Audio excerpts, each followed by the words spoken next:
Hello friends, જય Shri Krishna. Welcome back to my YouTube channel. તો આજે આપણે બનાવશું ભરેલ ટમેટા, જે ખાવામાં બહુ જ સરસ શાક, રોટલી, પછી ખાખરા છે, પરાઠા છે, એની સાથે બહુ જ સરસ, ઇવન વઘારેલ ખીચડી સાથે પણ બહુ જ સરસ ટેસ્ટી લાગે છે. આપણે ભરેલ ટમેટા બનાવશું, જેને મસાલા ટમેટા પણ કહીએ છીએ ફ્રેન્ડ્સ.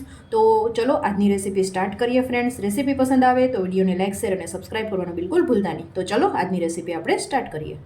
મસાલા ટમેટા બનાવવા માટે મેં અહીંયા ટમેટા લઈ લીધા છે, જે દેશી ટમેટા લેવાના છે. દેશી ટમેટા તમે લેશો ને તો એનો ટેસ્ટ બહુ જ સરસ આવશે, એટલા માટે.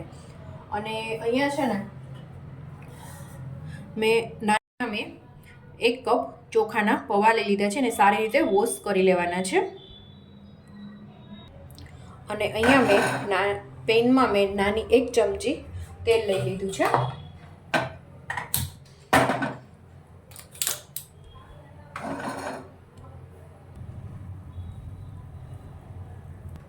તેલ આપણું આવી જાય એટલે 1/2 ચમચી જીરું એડ કરી દઈશું.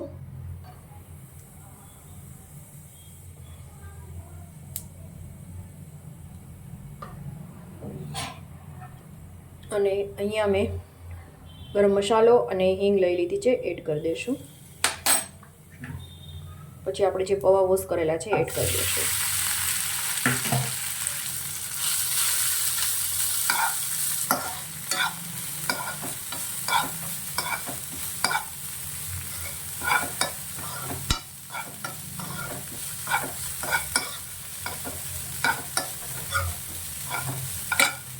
તીખાની ભૂકી એડ કરી દઈશું. હળદર પાવડર એડ કરી દઈશું. લાલ મરચું પાવડર, ધાણા જીરું પાવડર,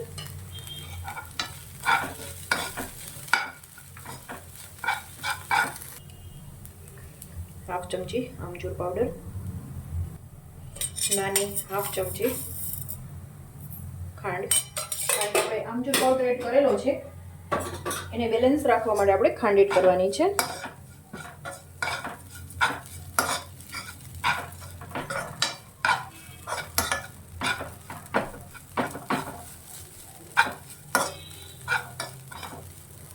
સેવ લઈ લીધી છે, એકદમ ભાંગી નાખી છે. અને તમે સેવનો ભૂકો કરીને એડ કરી શકો ને. તમારી પાસે ચવાણું અવેલેબલ હોય ને ફ્રેન્ડ્સ, તો ચવાણાને પણ ભૂકો કરીને તમે એડ કરી શકો છો.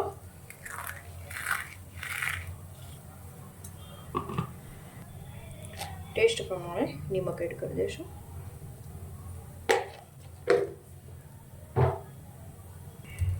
હવે ગેસ ઓફ કરી દઈશું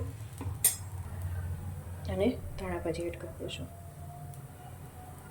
તો આપણે મસાલાને છે ને રો ટેમ્પરેચર પર આવવા દેવાનો. અને હવે આપણે ટમેટાને કટ કરી લઈશું.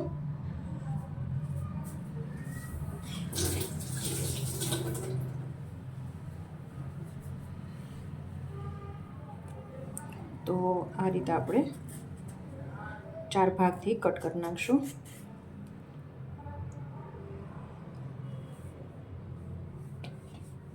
તો આ રીતે બધા ટમેટાને હું કટ આપી દઈશ. અને ઉપરનો જો આ ડીટીયાનો ભાગ હોય ને તો તમારે વધારે આવી રીતે કરીને કાઢી લેવાનો છે ફ્રેન્ડ્સ.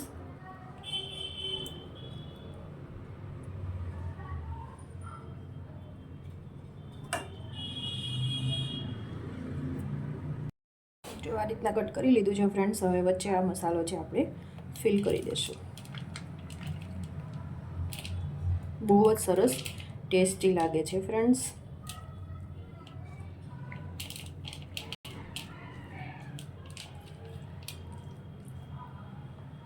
જો આ રીતે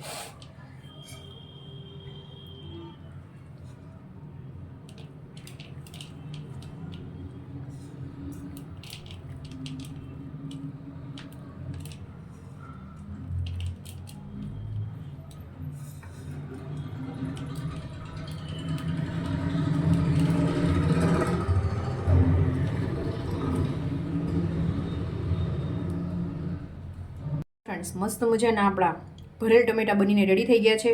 ખાવામાં બહુ જ સરસ ટેસ્ટી લાગે છે ફ્રેન્ડ્સ. તો તમે લોકો જરૂરથી બનાવજો. અને વિડીયો તમને કેવો લાગ્યો એ પણ તમે કમેન્ટ કરવાનું ભૂલતા નહીં. અને વધારે શેર કરજો જો તમને રેસીપી સારી લાગી હોય તો. તો મળતા રહેશું ફ્રેન્ડ્સ નવા કુકિંગ સાથે. ત્યાં સુધી જય શ્રી કૃષ્ણ, બાય બાય.